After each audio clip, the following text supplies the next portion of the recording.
ہمیشہ اسی دکان سے سودا لیا کرتے تھے۔ آج بھی جب ہم دکان پر پہنچے اور سودا لینے لگے تو اسی دم وہ ماڈرن خاتون اپنے کندھے پر دوپٹہ ٹھیک کرتی ہوئی کاؤنٹر پر آ پہنچی۔ ستار بھائی، وہ چونٹیوں مارنے والا پاؤڈر ہے؟ انہوں نے آتے ہی دکاندار سے سوال کیا تھا، جو اس وقت ہمارے لیے کالی مرچ تول رہا تھا۔ جی باجی، ابھی لایا۔ وہ ہماری کالی مرچوں کو چھوڑ کر اندرونی حصے میں چلا گیا اور کچھ دیر بعد کوپیکس پاؤڈر کے گول ڈبے کو جھاڑتا ہوا لے آیا۔ یہ کیا ہے؟ ابا کے ماتھے پر بل آ گئے۔ ارے شاہ صاحب، یہ بڑا بہترین پاؤڈر ہے چونٹیوں کو مارنے کے لیے، منٹوں میں چونٹیوں کا خاتمہ کر دیتا ہے، اور یہ انسانی صحت کے لیے مضر بھی نہیں۔ میں تو اپنی پوری دکان میں یہی استعمال کرتا ہوں۔ ابا کے اس تفسار پر ستار بھائی کی آنکھوں میں پاؤڈر والے کا کمیشن لہرانے لگا۔ ہاں وہ تو ٹھیک ہے، مگر چونٹیوں کو کون مارتا ہے بھلا؟ آخر وہ کسی کا کیا بگاڑتی ہیں؟ ابا نے حیرانی سے خاتون کی جانب دیکھتے ہوئے سوال کیا۔ تو کیا کروں انکل؟ میں تو پریشان ہو گئی ہوں ان چونٹیوں سے۔ بچوں والا گھر ہے میرا، شوہر سے کہا تو انہوں نے بھی جھاڑ پلا دی۔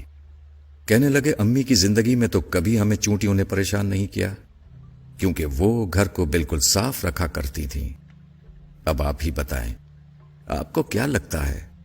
کیا میں گھر کی صفائی نہیں کرتی ہوں گی؟ کیا میں آپ کو ایسی پھوڑ دکھائی دیتی ہوں؟ خاتون نے نہ صرف اپنا دکھڑا رونا شروع کر دیا، بلکہ ابا سے سوالات بھی کرنا شروع کر دیے، اور ابا جو ان سوالات کے لیے بالکل تیار نہ تھے، ایک دم پریشان ہو گئے۔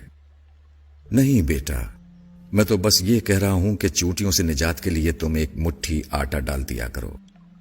یہ بیچاری ننھی مخلوق تو صرف رزق کے لیے باہر آتی ہیں، اور بس۔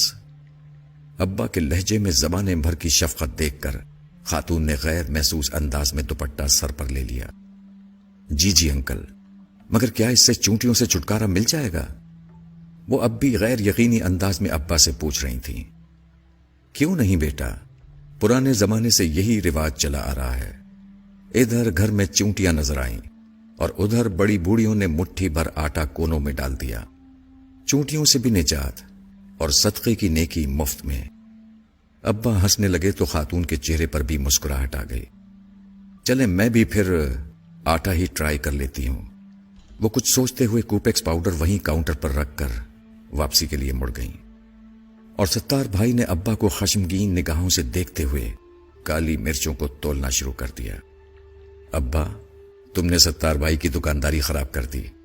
واپسی پر میں نے ابا سے ہنستے ہوئے کہا، نہیں بیٹا، یہ بات نہیں۔ ہمارے گھروں سے برکتیں اسی لیے اٹھ گئی ہیں۔ لوگ اللہ کی مخلوق کا خیال رکھنا بھول چکے ہیں۔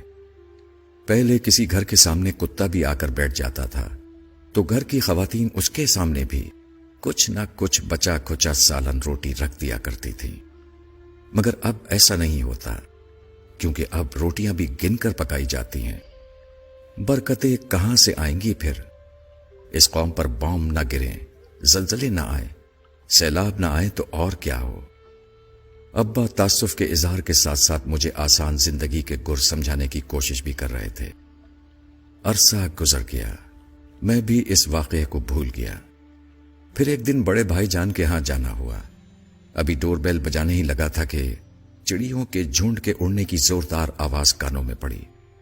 چونک کر اوپر دیکھا تو پتا چلا کہ مین گیٹ کے دونوں جانب مٹی کے کنڈے رکھے تھے، اور ان کنڈوں سے چند لمحے قبل یقیناً وہ چڑیا دانا چگ رہی تھیں، اور اب میری آمد سے ڈر کر انہوں نے اڑان بھری تھی، مگر ابھی بھی وہ اڑ کر دور نہیں گئی تھیں، بلکہ اوپری منڈیر پر ادھر ادھر پھدک کر میرے جانے کا انتظار کر رہی تھیں۔ بھتیجی نے دروازہ کھولا تو میں اندر داخل ہو گیا۔ یہ کیا، اتنی ساری چڑیاں؟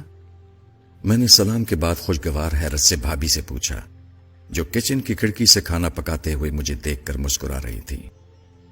تمہارے بھائی جان نے رکھے ہیں یہ کنڈے لا کر چڑیوں کے دانے کے لیے؟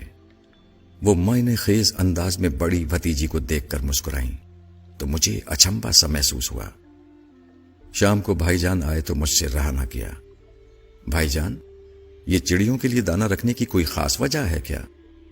نہیں، بس ایسے ہی، اچھا ہوتا ہے، صدقہ دیتے رہنا چاہیے۔ بھائی جان نے آہستہ سے سمجھایا، یہ بہت ضروری ہوتا ہے، خصوصاً جس گھر میں بیٹیاں ہوں۔ پھر بتانے لگے کہ کسی بزرگ کے پاس ایک شخص نے آ کر بتایا کہ وہ غریب آدمی ہے اور پریشان ہے کہ اپنی جوان بیٹیوں کی شادی کس طرح کر پائے گا، کیونکہ غربت کی وجہ سے کوئی اس کی بیٹیوں سے شادی کرنے کو تیار نہیں۔ بزرگ نے مشورہ دیا کہ روز 200 بھوکوں کو کھانا کھلاؤ، تمہارا مسئلہ حل ہو جائے گا۔ غریب آدمی مارے احترام کے بزرگ کو تو کچھ نہ بول پایا، البتہ آستانے سے باہر آ کر زارو قطار رونے لگا۔ پاس سے گزرتے ہوئے کسی دانا نے پوچھا، روتے کیوں ہو؟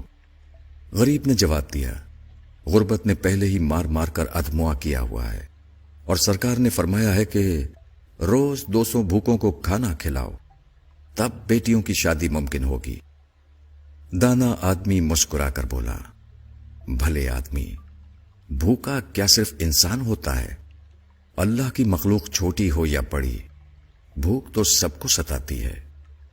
اگر تم ایک مٹھی آٹا بھی چونٹیوں کو ڈال دو گے تو سمجھو تمہارا صدقہ ہو گیا۔ دانا آدمی تو یہ کہہ کر اپنی راہ چل دیا، اور غریب اپنی ناقص عقل پر ہنستے ہوئے اپنے گھر کو چلا۔